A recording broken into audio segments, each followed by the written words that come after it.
what's up? I'm Rafael Di Furia, aka Rafi D is me, and today we are going to be trying something a little bit different here on this channel that I would like to call Bachelor Gourmet, where we got no time, waste no time, but try to make something that still tastes good. And today I'm going to be trying my hands at making an Italian style pizza. They say the trick to any good pizza is to have a good base, so I didn't want to mess that up, so I bought something pre-done.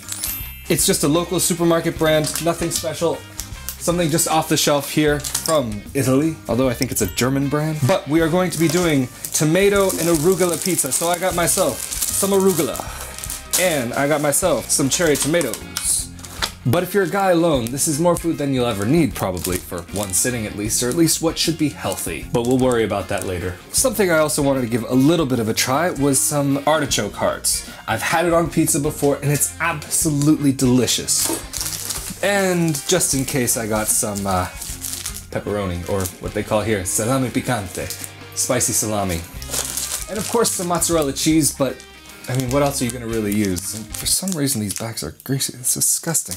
Also some regular tomato sauce. This is just something that I know I like on pasta. Just happens to have a nice little spicy kick. We've got dessert, we'll save that for later. I'll just put that in the fridge for now. But now we need to preheat the oven. And to what temperature? I don't know, just set it on full blast and hope for the best. All right, so let's get this prepared. Baking sheet. I may regret this later, but I'm not going to grease it. No, I'm gonna regret it later, so I'm gonna put a little bit of the olive oil. I've only got some organic extra virgin olive oil, which I would prefer not to use because it's got a low smoking point and goes really bad very quickly in heat. The only other option is coconut oil, and coconut with pizza, no. But even though we're in Italy, we'll throw a little bit of an American twist on it, and butter. Just try to get that ready to go. Add a nice little kind of crust to the bottom. Hopefully, maybe kind of making this up as I go along. I've totally done this before. Totally. Wet hands, I can't do this. This is what the Lord created the knife for. Alright, so take this. So we're doing a real Italian pizza. Square. So in the package it says 4 portions. Well, it's a full pan pizza, I guess, so maybe there's gonna be some leftovers. Alright, so first, crack that open. Get some of that tomato sauce down. Spread that around, get some good coating.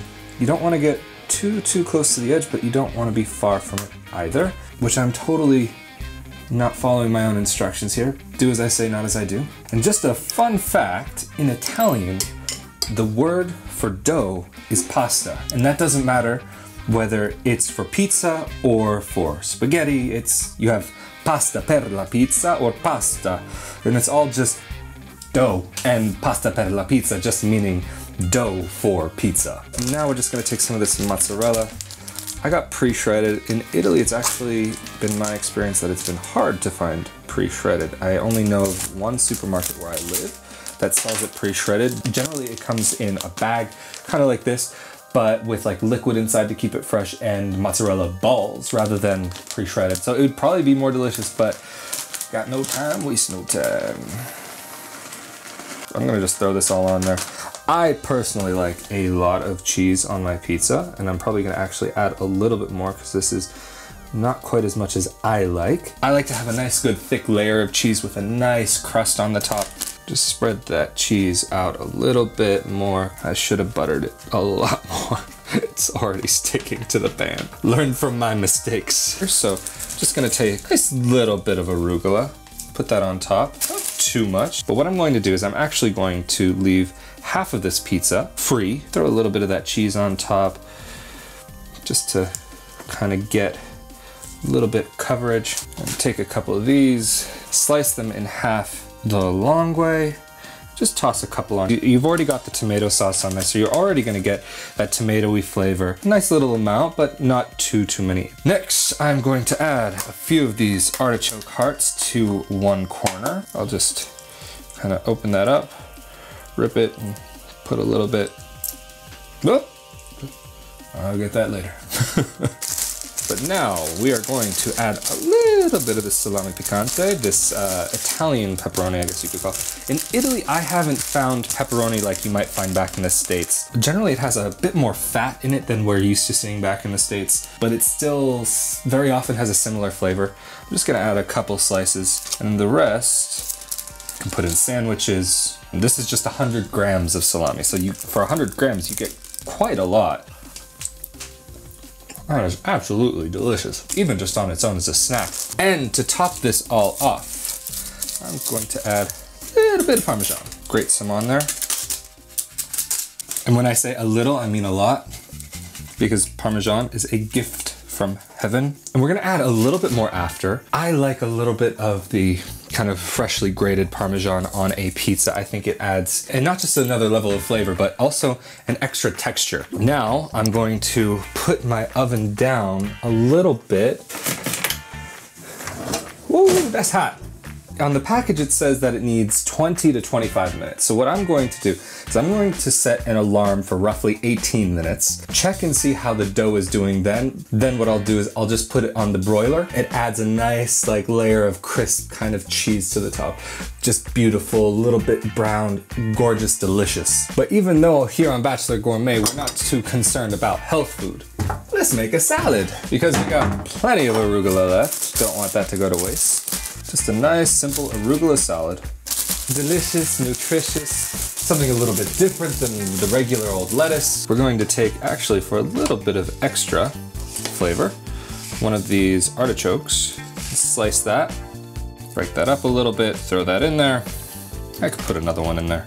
Nice, tangy kind of flavor. It's kind of like an olive went to university and got a degree in deliciousness. And dress it very simply. Well, you know what? This is Bachelor Gourmet, we're gonna go a little bit more than simple. Tabasco. Then on top of that, some salt. That's a little bit more than a little. And some pepper. And at this point you may be thinking, but what about the beverage pairing? Should it be a nice white wine, a little bit of rosé, maybe red wine? I've got just the perfect thing. I would like to introduce you to Italy's finest. San Pellegrino Chinotto. It's an Italian drink, kind of somewhat similar to root beer or cola, but maybe closer to cola, but it's got a more aromatic herbal kind of flavor to it. And you are supposed to have this with a little slice of orange, but I don't want to waste a whole orange just on a little sip of something. While we're waiting for the pizza, may as well have a little snack. So you put this like that. And I've got here a nice Sicilian blood orange. Rather than slicing it, I am just going to take this little thing, give it a little squeeze, break it open so that the juices can get into the soda. Nice little bit of that orange with that nice kind of aromatic herbal flavor. The pizza seems to already be ready. So yeah, this didn't need anywhere near 20 minutes. I am never buying this stuff again, or I'm going to cook it at a much lower temperature. Well, it does look good. Yep. Ooh, buddy. Oh, that is a pretty pizza.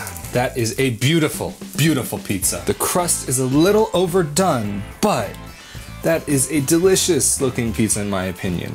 It doesn't really matter what tools you're using. It's just as long as you know how to use them. I wouldn't say I know how to use these tools quite the right way, but I got lucky. And of course, to top this off, we are just going to put a little bit more Parmesan. And also, you do not want to eat a pizza right after it comes out of the oven. That is just a really bad idea.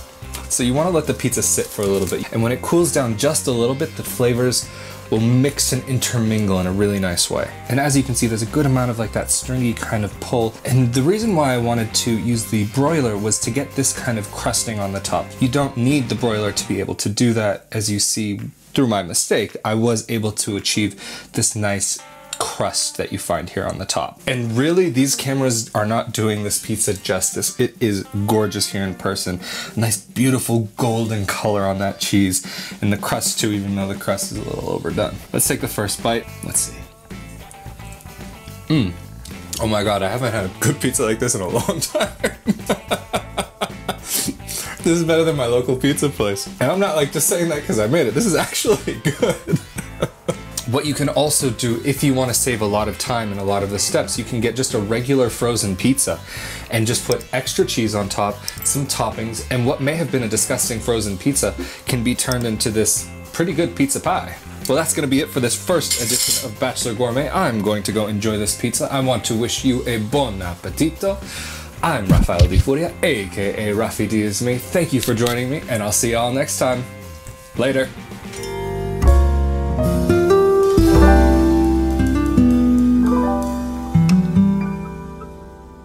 You know, I'm not even joking. That was like some really good pizza. Like, I wasn't just saying that because of the camera. I'm like really impressed. It came out pretty good.